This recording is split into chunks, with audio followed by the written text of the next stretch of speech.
Welcome back. We're going to now talk about types of definitions and how we try to go about getting definitions all over the place, whether it's in science and everyday life, definitions for dictionaries, whatever, because we need to reflect on that, decide what kind of definition we need of religious belief in order to go forward in this study. So first of all, let me say that one kind of definition is what we call an archetype. That means we define a thing by comparing it with the classic example of that kind of thing. Suppose we say we need a definition of a tree. It'd probably be very hard to write out exactly the properties that all trees have, the combination of which is true only of trees. More likely what we do is we have in mind some classic example of a tree. Maybe a giant sequoia is our idea of the best kind of tree there is. So it's certainly the biggest. And then we compare all other things to that archetype, that example that's the prime example of what it is to be a tree. Of course, that might lead us astray a bit because bonsai trees only get to be this big when they're fully mature. But nevertheless, that's the way a lot of people define something. If it's sufficiently like what they think is the classic example of that type of thing. This doesn't work for religion at all. And I can tell you very briefly why.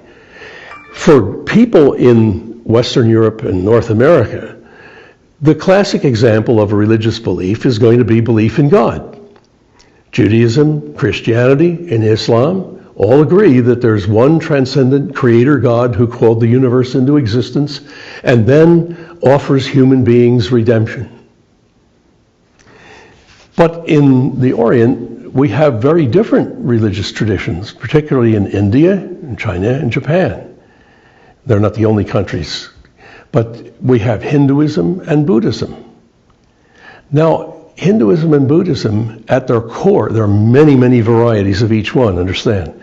But the core teaching, the teaching that's held by the Brahmin Hindus and the Buddhist monks, is that there is no such transcendent being. What is divine is not a being named God who is personal and wants to enter into personal relations with human beings. What is divine is an impersonal something that is just being itself. It's not a being. It's not an individual. It's the being that's in everything. And what you try to do is get yourself into a state of mind in which you can come to see that that's true and then achieve not being reborn after you die, but being absorbed into the divine. So their classic archetype, the best example, the most obvious example of religion would be that kind of being. In Hinduism it's called Brahmanatman, and Buddhism has a number of names for it. Dharmakaya, suchness. Also one of the names in Buddhism is nothing. By which it doesn't mean there's nothing at all there. It means not a thing. It's not an object. It's not an individual. It's beingness. Well, if that's the archetype, then belief in God isn't a religion. And if belief in God is the archetype, belief in Brahmanatman or nothingness isn't a religion either. They're two unalike. They have nothing, seem to have nothing in common. So that rules out this kind of definition.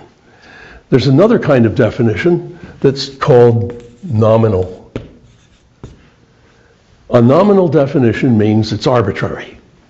Okay, for our purposes here, we're going to say that this is what this word means. That may not correspond to reality. It's just what we're going to do here. So people may have a map and they are trying to argue in court about a traffic accident that took place. And they're going to say, all right, I put an arrow up here. Here's my map. And here's the intersection where the accident took place. And we're just going to call this direction north. Doesn't matter whether it really is, but for purposes of interpreting the map, that's going to be north, this is going to be south, and so on. But obviously that's not going to help.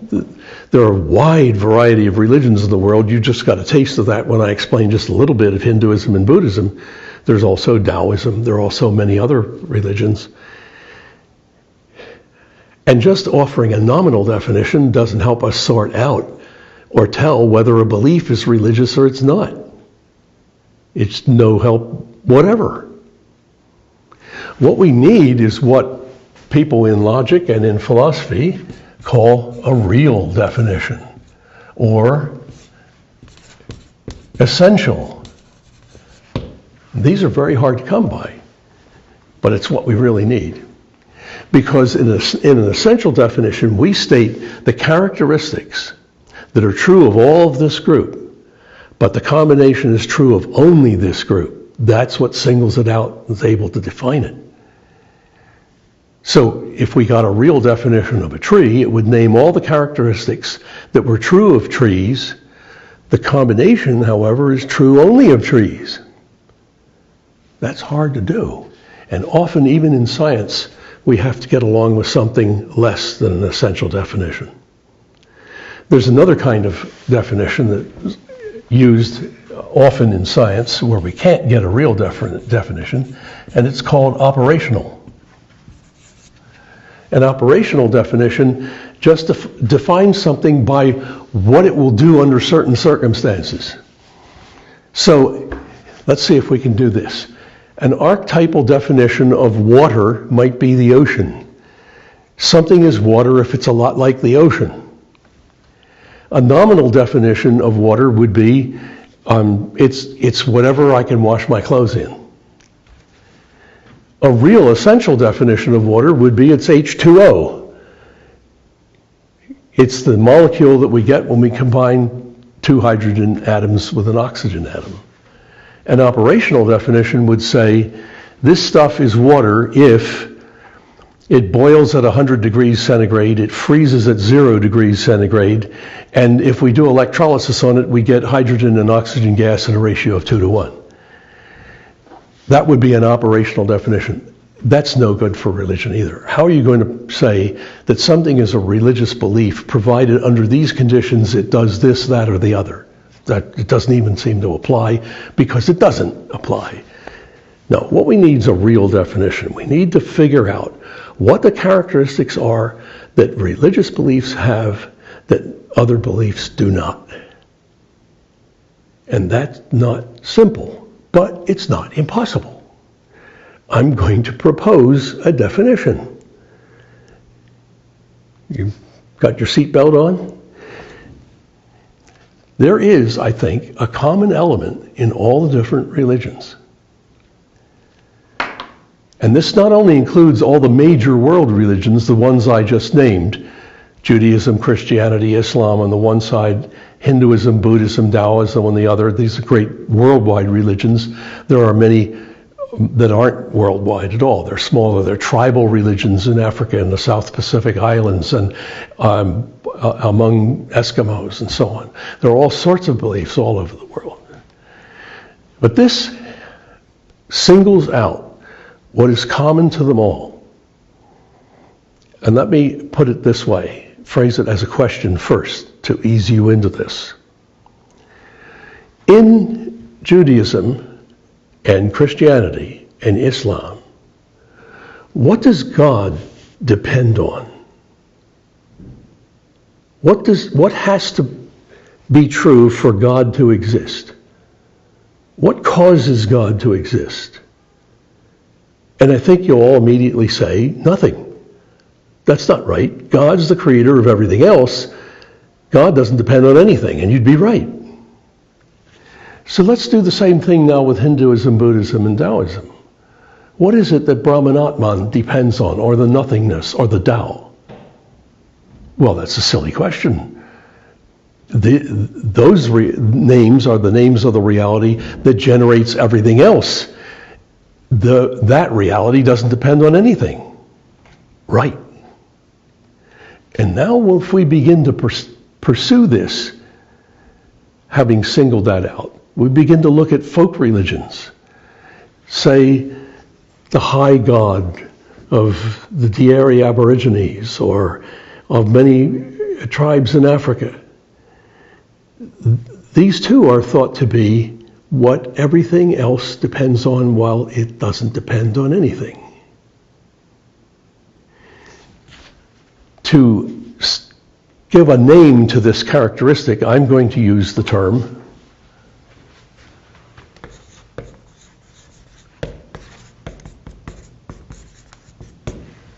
self-existent. That's not a term that occurs in the scriptures of any of those religions. But they all say that the divine created everything else. It generates everything else depends on the divine doesn't depend on anything. And I'm going to call that self-existent. There are other names for it. Probably, speaking from the standpoint of logic, the cleanest way to put it is this. It's what is unconditionally non-dependent. In Taoism, the Tao is said to be the unproduced producer of everything else. That's another way to put the same thing. In other words, a key element here is that all the religions regard as divine whatever the reality is that is self-existent and doesn't depend on anything else and generates everything else. So everything depends on the divine divine doesn't depend. Now this would even be true of some of the beliefs of North American Indian tribes. There the divine is called Wakan, and there's a whole realm of Wakan beings. And no one of them created the world, but the world in which we live, and we ourselves, depend on the Wakan beings who can influence, and different ones of them may have charge over whether you get good crops or a good hunt or a long life or whatever. So the specific ways that they impact humans is divided up among them, and there may be some that don't impact humans at all, importantly, but they're still non-dependent. The realm of beings is non-dependent, and the world we live in depends on that. And that's the pattern that I noticed in all of them, and that's what's going to serve as my definition. Something is a religious belief if it's a belief in something as the divine, that is self-existent reality, that is the origin of all else. So let me start by clearing the board again and putting that up so that you get to copy it down or underline it in the book, whatever.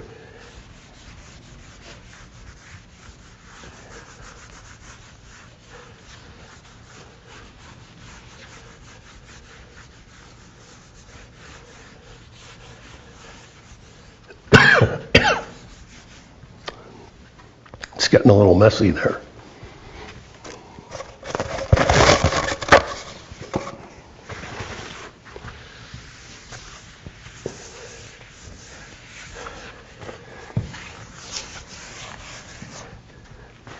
Excuse me for the house cleaning chores. Let's put this up as a formal definition.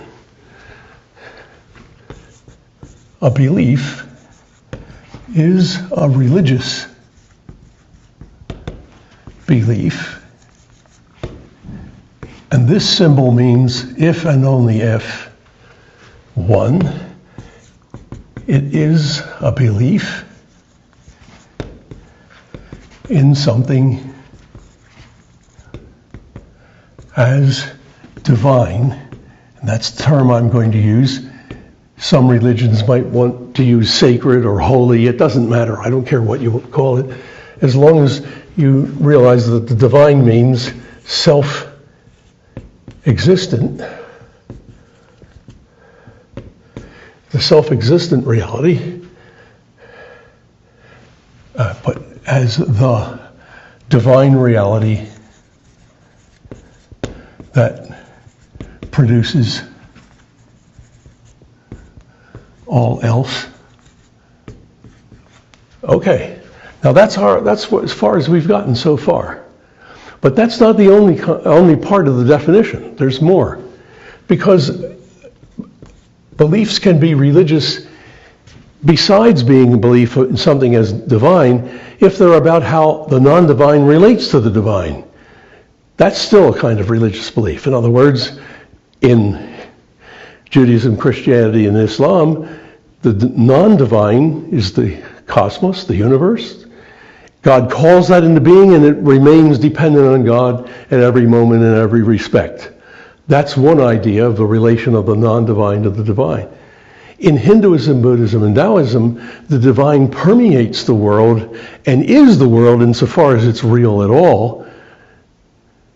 And everything about the world in which we live that doesn't look as though it's self-existent is just an illusion, because it really is self-existent. The divine is all there is. So that's a second kind, or a belief. Second kind of belief. A belief in how the non-divine relates to, that is, depends on,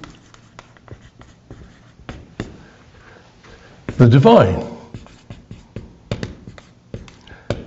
And now that's not all there is to the definition either, because there's another sense, or three, and this is what we usually think of as religion. So if this third one wasn't in it, this would be totally inadequate. It's a belief about how humans can stand in proper relation to the divine. And that's what we usually think of as the practice of religion. The organizations and traditions and teachings, the customs, the rites, the sacraments, the rituals that religions teach and promote are all done in order to help humans stand in proper relation to the divine. And that implies that they can also stand in improper relation. There's something to be gained by knowing the proper relation to the divine reality on which everything depends. So the third is, it's a belief in how humans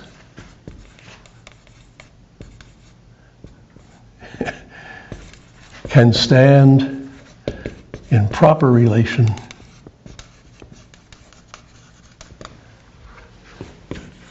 to the divine reality.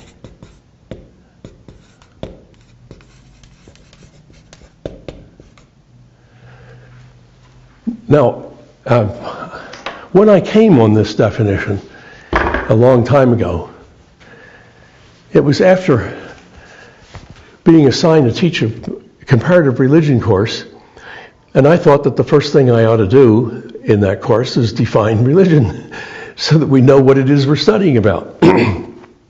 And to do that, I visited local libraries, and not only the library of the college where I was teaching, but other universities and libraries, and I got all the books I could on comparative religion, and I just read the introduction. What's this book about?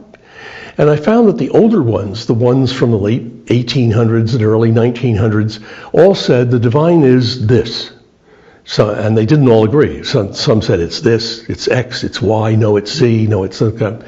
Then as we got more toward the middle of the last century, around the 40s and so on, the 50s, we got people writing books saying, just combining all those suggestions. A religious belief is X or Y or Z. And they put them together, but lumping them together didn't help. There still were obvious religions that didn't fit the definition, and the definition fit things that obviously weren't religions. So around the late 50s and on the 60s and 70s, we got a whole switch in the field. People writing said, it can't be defined at all. That's how we're going to get out of this. We're just going to say that it's like pornography. We're going to say we can't define it, but we know it when we see it. That's what the Supreme Court said once about pornography. So put religion in bad company, but all the same, it seemed to get them out of difficulties. The problem was they went ahead to write a book on comparing religions. If they don't know which things are religions, how do they know which ones to compare? So I was very puzzled about this. And it seemed to me that after I noticed this common core to all the religious beliefs, that I had seen it before. And I checked again and found that I was right. I had seen it before. I mean, I came up with it, but it's not original to me. People had come up with it before me. In fact, long before me, in one of the ancient Greek philosophers, Anaximander, had stated this somewhere around 600 BC. Aristotle copied him on that. Plato and Aristotle agreed. Here's the way Aristotle puts it. He's wondering in his work whether it's possible to get a science of the divine. And he gives a bunch of objections to it, and then he tries to show that the objections don't win. Therefore, he says, about that which can exist independently and is changeless, there is a science. And if there is such a kind of thing in the world, here surely must be the divine, because this is what's immortal and indestructible, as Anaximander and most of the natural philosophers maintained. So that was an old tradition by Aristotle's day. He came 300 years after Anaximander. And I wondered what had become of it. And I found, as I pressed it, that all over the ancient world, everybody accepted this definition. This is what the divine is. They did not agree on how to describe the divine reality. You understand? They disagreed on who or what was divine, but they all agreed on what it meant to be divine. That difference is a lot like the difference between what would happen in a close election, presidential election in the U.S. There might be two candidates, and there would be real disagreement as to which one won the election and which one becomes the president. But there's no disagreement about what the presidency is. The office of the president, everybody agrees on. Who occupies it, they don't agree on. And that's largely what we have here. There's worldwide agreement on what it means to be divine and worldwide disagreement on what it is that is divine, what it is that fulfills that office. I wondered what became of it, and I found that in the ancient world, this definition of divine was held by just about everyone with no one dissenting, that it was held through the Middle Ages, and that it was only in fairly recent times that it sort of dropped off the map. In the 18th and 19th centuries, it seemed to disappear, but by the early 20th century, there was a large group of people who were experts on religion, either comparative religion, philosophy of religion, theology, who all agreed with this definition. And yet it still does not prevail today in religious studies. Most people don't know of it, and when you present it, they say, no, that can't be right, and they give objections. We're going to look at some objections in our next segment.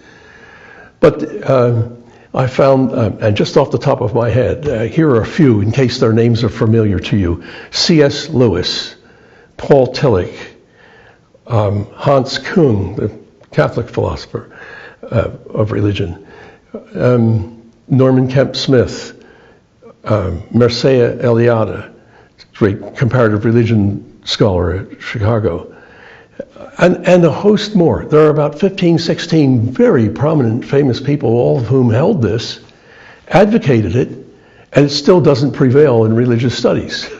What still prevails is, well, we can't define religion. So that's a major disagreement for me. I think that's false. And we'll take another break here, and you can digest this, and we'll come back and look at the objections to this definition, and I'm going to argue that the objections fail. That won't surprise you.